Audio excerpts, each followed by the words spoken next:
Hello, fellow Satanists and non-fellow Satanists. Today, we're going to make a video about Leviathan Satanism, or it's otherwise known as atheistic Satanism. This one's kind of impromptu, so I don't have a script written or anything. Leviathan Satanism is based on the Satanic Bible written by Anton Sander LaVey in 1966. And in that Bible, he created the 9 Satanic Statements, the 11 Satanic Rules of the Earth, and the 9 Satanic Sins. So first we're going to start with the 9 statements. So, for the first one, Satan represents indulgence instead of abstinence. So in Christianity, they're usually all about abstinence, no sex for pleasure, no drinking, all that good stuff. 7 deadly sins is pretty much just about abstinence. For the second one, Satan represents vital existence instead of spiritual pipe dreams. For the third one, Satan represents undefiled wisdom instead of hypocritical self-deceit. For the fourth one, Satan represents kindness to those who deserve it instead of love wasted on ingrates. And this one I want to explain this one for a second because this one actually means a lot to me in a very strange way. I've always thought it's kind of stupid that Christians say love thy neighbor, and our neighbor is technically, let's take Osama bin Laden. Well, he's dead now, but it's just an example. Or, let's see, what's a current one? Obama. Let's not get into politics.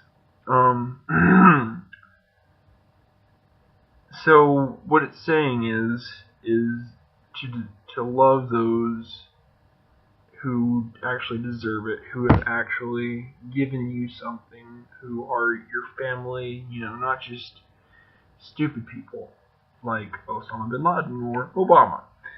Alright, so number 5, Satan represents vengeance instead of turn the other cheek. That one's sort of self-explanatory. For number 6, Satan represents responsibility to those responsible instead of concern for psychic vampires. This one, because we don't have the Bible verses that went with it, I have to explain a little bit. Anton LaVey likes to talk about psychic vampires in the Bible, his Bible. And psychic vampires are basically just people who stick around you and feed off of your energy. Like, say you have a friend and all they do is whine about their life, and that's really all they do. They're just there for your help. They don't want anything else. They don't want to help you. They don't want to do anything else with you. They just want to whine. That's basically what he means by psychic vampires. For number 7, Satan represents men as just any other animal, sometimes better, more often worse than those that walk on all fours because of his divine spiritual and intellectual development. Become the most vicious animal of all. He's saying that we see our intellect and our spiritual and intellectual development as, well, development, and we see it as a good thing, positive thing. But we've destroyed all kinds of homes from animals. We've destroyed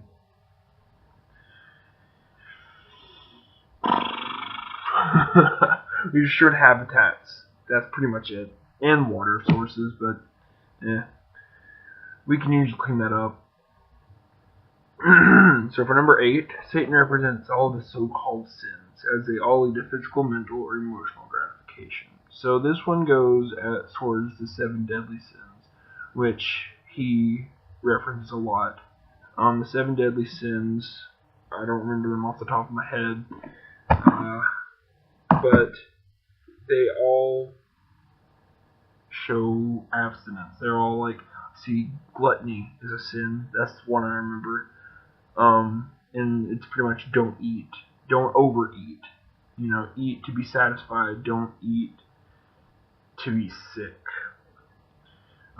Eat for nutrition and to live, not to enjoy it.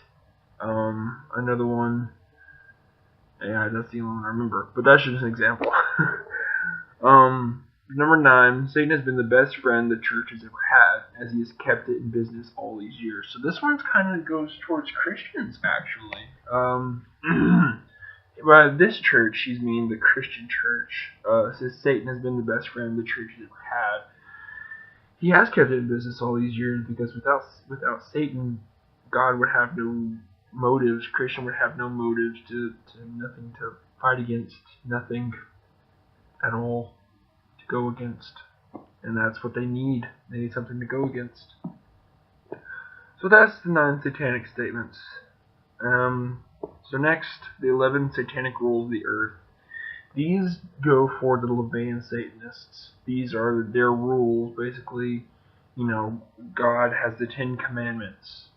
And Levian Satanists have the 11 satanic rules of the earth. Hang on.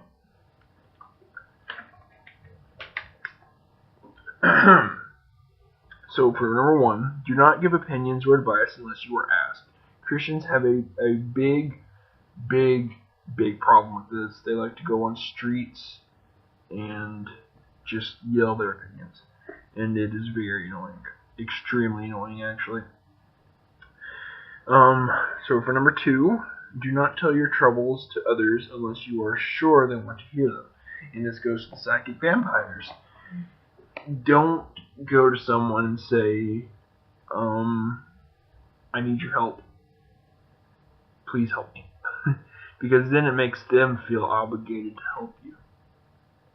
You can't just do that. You have to maybe show signs of being sad and have them ask you. Don't overdo it. Don't be like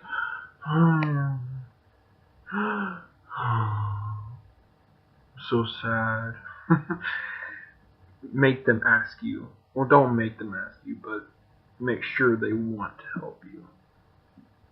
Number 3, when in another's lair, show him respect or else do not go there. That one's self-explanatory. Don't disrespect someone when you're in their house. By lair, he means house or, dwelling place. Show him respect or them respect or else do not go in there. For number 4, if this one goes for you and your lair. If a guest in your lair annoys you, treat him cruelly and without mercy. Your house or your dwelling place is what's the word that Christians use? It's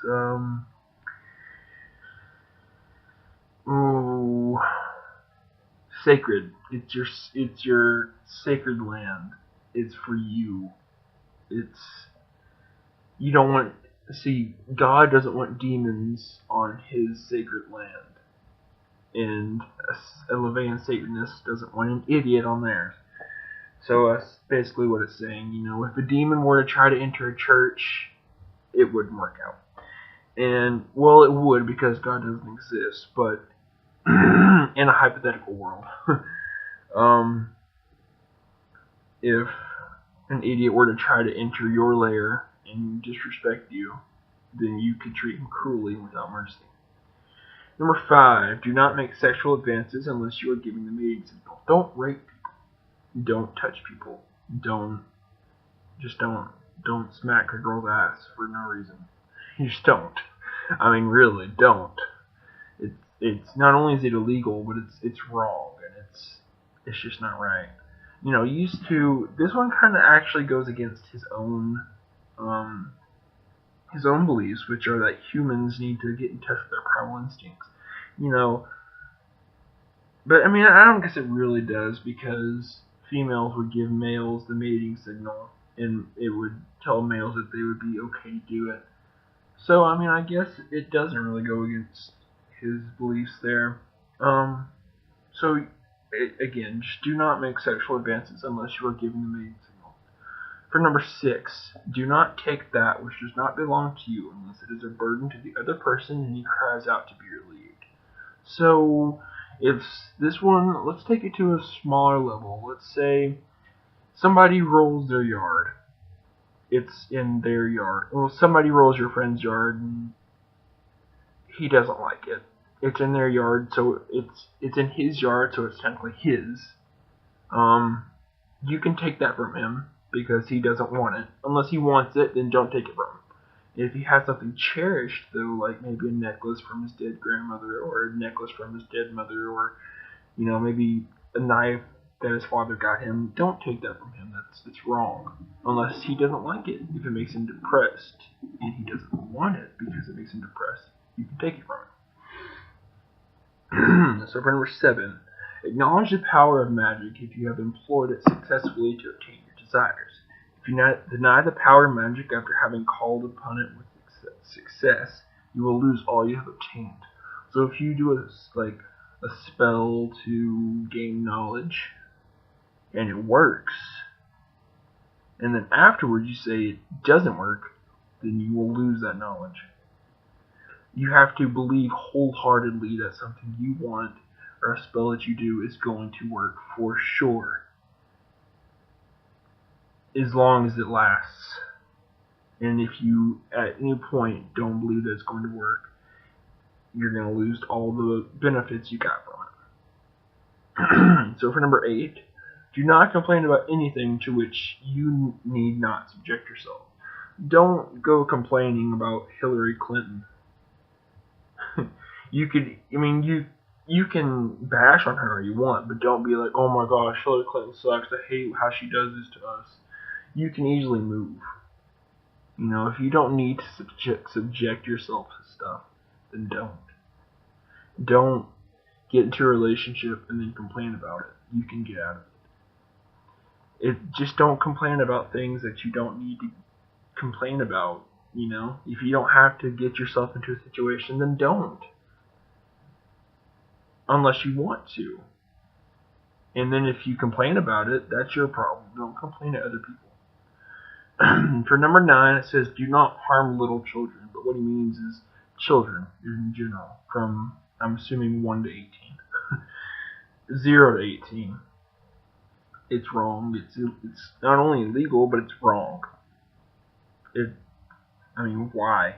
What kind of human are you to harm children? Number 10, do not kill non-human animals unless you are attacked or for your food. Now, this one's self-explanatory. Don't just go out and shoot a cat for no reason and kill them. Now, if you shoot them in the leg, then, that's okay. Because, you're just getting them off your property. And just to kill them for no reason. Number 11, when walking in open territory, bother no one. If someone bothers you, ask him to stop. If he does not stop, destroy him. So if you're walking in the middle of the street, don't bother anyone. Keep to yourself, or you can talk to people, just don't bother them. If someone bothers you, ask him to stop. Be polite. Ask him nicely, please stop.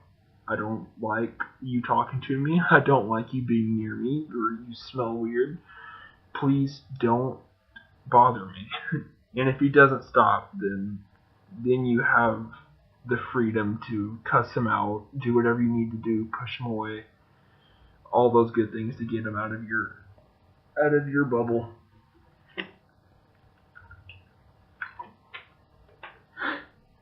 And that wraps it up for the 11 Satanic Rules of the Earth. So, for the 9 Satanic Sins, these are a bit longer. These are quite a bit longer, actually. These explain themselves. They have paragraphs that go along with them. So for number 1 is stupidity. Stupidity is the number 1 sin of Leviathan Satanism. And it makes a whole lot of sense. Stupidity. The top of the list for satanic sins. The cardinal sin of Satanism. It's too bad that stupidity isn't painful, and I agree with that wholeheartedly. Ignorance is one thing, but our society thrives increasingly on stupidity. It depends on people going along with whatever they are told. The media promotes the cultivated stupidity as a posture that is not only acceptable but laudable. Satanists must learn to see through the tricks and cannot afford to be stupid. You have to keep your wits about you. Ignorance is okay. It's annoying, but it's okay because those people can be taught. They're not lost. Stupid people are lost. There's nothing you can do about it. Unless unless you are a Satanist. Okay, what I'm trying to say is, it's impossible to teach somebody else not to be stupid, but it is possible to take an oath, I guess, upon yourself not to be stupid. So stupidity is the number one sin for Satanism. Number two, pretentiousness. Empty posturing can be most irritating and isn't applying the cardinal rules of lesser magic. On equal footing with stupidity for what keeps the money in circulation these days. Everyone's made to feel like a big shot, whether they can come up with the goods or not. That one's pretty self-explanatory. Okay, number three, solipsism. This one can be very dangerous for Satanists. Projecting your reactions, responses, and sensibilities onto someone who is probably far less attuned than you are.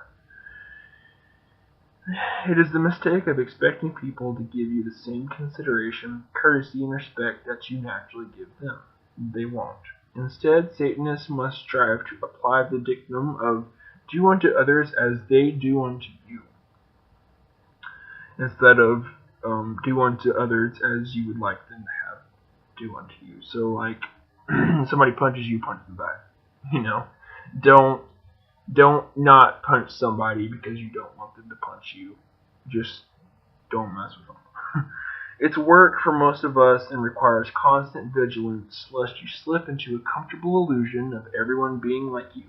As has been said, certain utopias would be ideal in a nation of philosophers. But unfortunately, or perhaps fortunately from a Machiavellian standpoint, we are far from that point. So, yeah, solipsism is number three. Number four, self-deceit. It's in the 9 Satanic statements, but deserves to be repeated here. We must not pay... another cardinal sin. We must not pay homage to any of the sacred cows presented to us, including the roles we are expected to play ourselves. The only time self-deceit should be entered into is when it's fun with awareness. But then it's not self-deceit. Number five, herd conformity. This one personally gets on my nerves because people follow the media, people follow other people, be individual. Herd conformity, that's obvious from a satanic stance. It's alright to conform to a person's wishes if it ultimately benefits you, but only fools follow along with the herd, letting an impersonal entity dictate you, such as God. The key is to choose a master wisely instead of being enslaved by the whims of the many.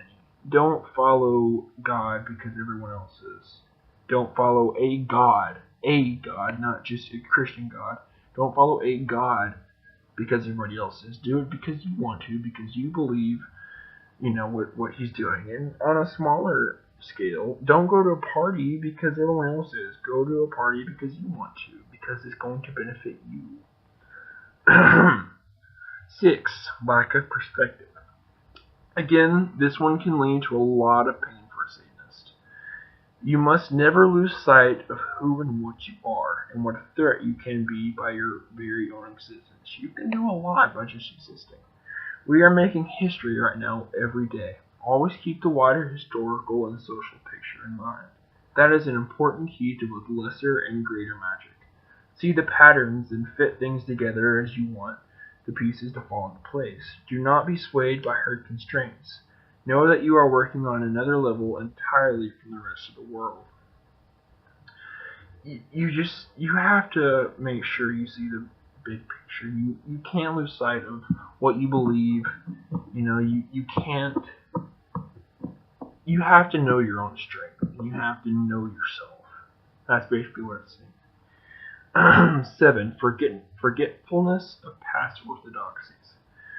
Be aware that this is one of the keys to brainwashing people into accepting something new and different, when in reality it's something that was once widely accepted but is now presented in a new package. So Christianity and, okay, we're not going to take that something that big, but we're going to take, let's see, Noah's Ark story. I think it was, I don't remember what the story was called, but there was a whole other story in another religion that had the exact same, all the same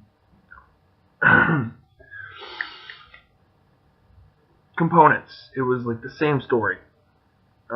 We are expected to rave about the genius of the creator and forget the original. This makes for a disposable society. So if we keep following the same things over and over again in different packages, if we forget the past, then the same mistakes will happen over and over again. The same things will happen over and over again. And let's take Apple, the company. They have iPhones and everything. So let's say here in a few years, Apple's obsolete. We have, chips in our brain that help us to make calls and play games through our eyes. Okay. So then comes out a touchscreen phone, and it's like, whoa, that's kind of cool. That's vintage, but it's under a new company name called, say, Pear or Banana. It's following a past orthodoxy. It's something that's already happened, but it's in a whole new package, and people are gonna rave over it because it's new. It's not because it's cool, it's because it's new, and hipsters will be huge still then, and it will be vintage. People are gonna love it because it's new to them. So for 8, counterproductive pride. That first word is important. Pride is great up to the point you begin to throw out the baby with the bathwater. The rule of Satanism is, if it works for you, great. When it stops working for you, when you've painted yourself into a corner, the only way out is to say, I'm sorry, I made a mistake, I wish we could compromise somehow, and do it. So what I interpret this as is, just as he said, pride is great up to the point you begin to throw out the baby with the bathwater. So, like, if you have a wife and you cheat on her, you have an affair, and you've done it so many times. I'm taking this into a very literal sense, by the way. You know what? Forget it. There's no interpretation to that at all. Just counterproductive pride, just a sin. I mean, that's about it. For 9, lack of aesthetics. This one, to me, is optional. Because if, say, you don't have the funds, and I think he actually goes to say that, if you don't have the funds or, all that good stuff to buy them or to wear them, then you don't have to. It's not a sin to not be able to do something. Lack of aesthetics. This is number 9, by the way. This is the physical application of the balance factor. Aesthetics is important in lesser magic and should be cultivated, such as, in lesser magic, wearing a cloak. It is obvious that no one can collect any money off classical standards of beauty and form most of the time, so they are discouraged in a consumer society. But an eye for beauty, for balance, is an essential satanic tool. It must be applied for greatest magical effectiveness. It's not what's supposed to be pleasing, it's what is. Aesthetics is a personal thing, reflective of one's own nature, but there are universally pleasing and harmonious configurations that should not be denied. So you need to wear what you want to wear, don't wear what other people are wearing. And there are universally pleasing things, such as, with guys, usually a woman wearing a bikini. And it's okay to wear that if you enjoy it. And say, for women, a guy wearing...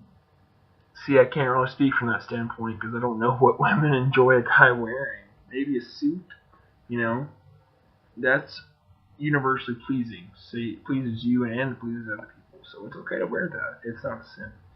But what it's saying is, please yourself. Don't please other people based on your clothes. Please yourself. So that about wraps it up for the 9 satanic statements, the 11 satanic rules of the earth, and the 9 satanic sins. Leave a like and comment and subscribe to our channel for more satanic videos, and also visit our forum. The link is in the description to visit our forum. Become a member. We will check over your membership, and we will decide whether or not to allow you in or not. And also kick me at Nova Ecclesia with no spaces. Nova and Ecclesia both capitalized.